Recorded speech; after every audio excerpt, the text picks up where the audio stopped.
Hello, and welcome to Armenian Enough, a podcast about life and identity in the diaspora, with your host, Lara Vanian-Green.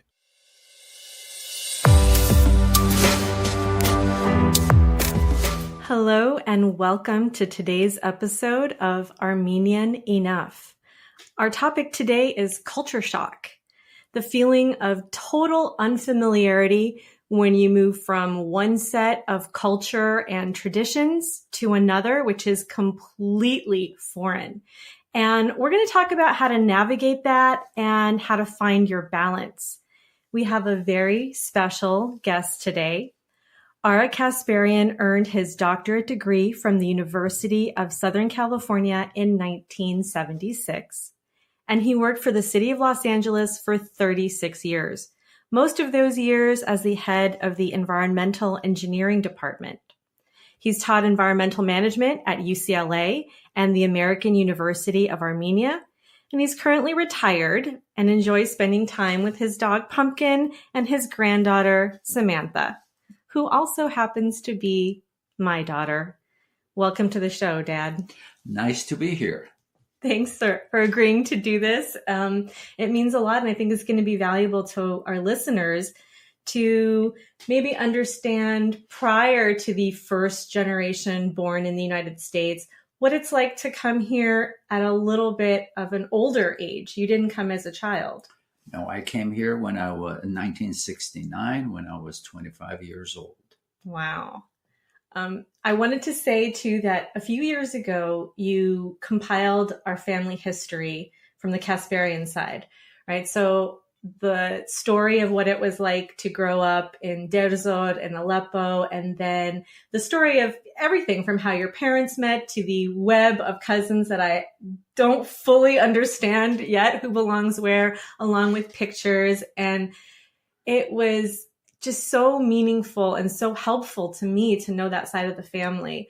And I was brushing up on that yesterday. I was reading a little bit of the early years, and I read a quote on page 13 about Deir Zor, and I wanted to read a sentence to you, the quote to you, and then have you talk a little bit about what life was like there for you. So the quote from your book was, "For Armenians, the name Deir Zor is the symbol of the Armenian genocide. It is the Armenian equivalent of Auschwitz. For me, however, it is simply the place where I was born." And then you go on to describe it as a place full of contradictions. So what was it like? Well, Deir Zor is close to what you see on TV these days when they show you the villages in Afghanistan, Pakistan.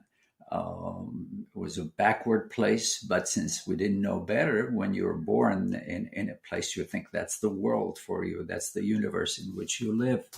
So Deir Zor was my place of birth, and it was a beautiful place for me. Was it a bit of a sleepy town? It was a sleepy town. It was, on a cultural level, it was what the Middle Ages would have been to an American. There were very few cars. There were camel caravans coming to the town, say in mid-afternoon. And yet there was a thriving Armenian community with its church and school, and Armenians numbered something like 6,000 to 8,000. What was the population in general? 250,000. So we were still a minority. And Deir Zor is a very conservative place, as you may have, your audience may know that it's where Deir Zor, Raqqa in northwestern Syria is where ISIS had planted itself a few years ago. So, but in those days, in the early or mid 1940s, we didn't know any better. So Deir Zor was the only place that I knew.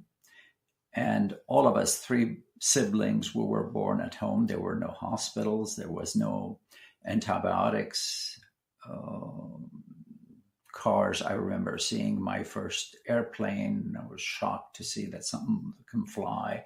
So this was a very backward place. There were no hospitals? No hospitals that I could think of, no. I understand that most people gave birth at home because it wasn't considered a medical condition to give birth. But really, if you had a heart attack, if you broke your leg, if you... Yeah. In all fairness, there was an American hospital, but it was for, as you say, for more serious ailments. Okay. Yeah. Did you have running water? We did, but cold water, obviously. We had electricity. Was that considered a luxury? Oh, it was considered a luxury. In terms of technology, radio was the only thing that we had. Gramophone with the major, your master's voice, yes, and all that, and the handle that you would rotate so that you can hear some music was on. But we didn't even know the existence of TV or refrigerator or anything like that. So all of these are novelties that I learned later on in life in Aleppo when we moved from Deir Zor to Aleppo in 1950. How old were you? 5. And so what was it like there? Was that the big city? Oh, Aleppo to me was like Manhattan would be to somebody from the backward city of Fresno or something like that.